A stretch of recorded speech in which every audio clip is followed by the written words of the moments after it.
Welcome to Bits and Pieces Quilting. We are back in Canada and I wanted to share an update, so stay tuned.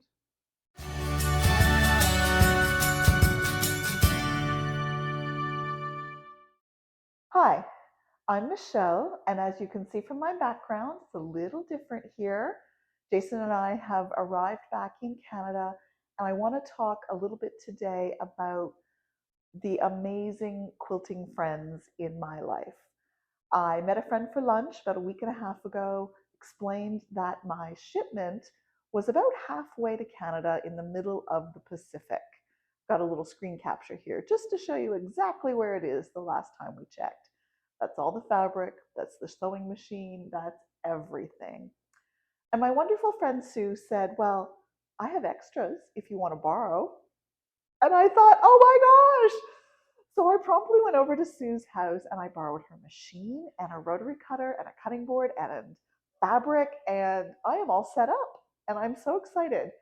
So let me show you my little setup and talk to you a little bit about what I'm working on. And yeah, I'm thrilled to be back and I'm thrilled to have amazing quilting friends. So I'm set up here in the living room with my borrowed sewing machine. I was going to set up in the quilt room upstairs, but as we don't have any furniture, I'd have no place to cut. So I have this little table and this is all I've got. And instead of pulling the machine down onto the floor and then using that table to cut, Jason suggested I set up in here to enjoy the front window, out into the yard, out into the front walkway, and then I could use the kitchen for all of my other sewing needs. I have just borrowed, and by borrowed, I mean taken some fabric from some friends to make some charity quilts. And I'm really excited about those projects. I'll tell you about those in a minute. But let's swing over into the kitchen so you can see the rest of my temporary sewing setup. This is my cutting station here in the kitchen. And you know, countertop height is actually an amazing place to cut. So I've been really enjoying working on this surface with my borrowed rulers, my borrowed rotary cutter, and my borrowed cutting mat. And then if I swing you through my slightly messy kitchen, you can see where my ironing station is with my borrowed iron and the borrowing ironing pad right next to the coffee maker set up here in the kitchen to do all of the ironing. So like many quilters, lots of my quilting friends spend a lot of time quilting for others. And some of the first projects that Sue asked me to work on for her was to cut some fabric for some baby quilts. So this is a whole collection of some really cute fabric from my sister and me. And Sue asked me to cut it up into some kits because she has a number of sewists and quilters who enjoy making the baby quilts, but it's easier if they get all the materials already cut up. And then these pieces were the leftovers with the white. And I decided I would use these little leftovers to make a miniature Hills and Valleys quilt for Sue's babies, for the quilts that she donates to rural and northern communities in Canada, so that those newly arrived babies have a little bit of love and affection from a quilter at a distance. So I'm going to sew that up for Sue, which I'm really excited about. And the next project she asked me to work on were some quilts for Quilts of Valor Canada. So this fabric is designed by Northcott specifically for Quilts of Valor Canada. And I'll put in a photo here of the quilt tops that Sue asked me to make based on a panel. And those turned out so beautifully. And between Sue and Karine, there's a number of leftovers.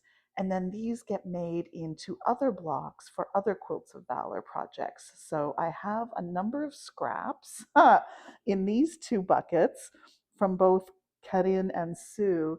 And I'm so excited to dig through and figure out what kind of great, beautiful Canada themed blocks I can make for Quilts of Valor Canada. So that's super exciting.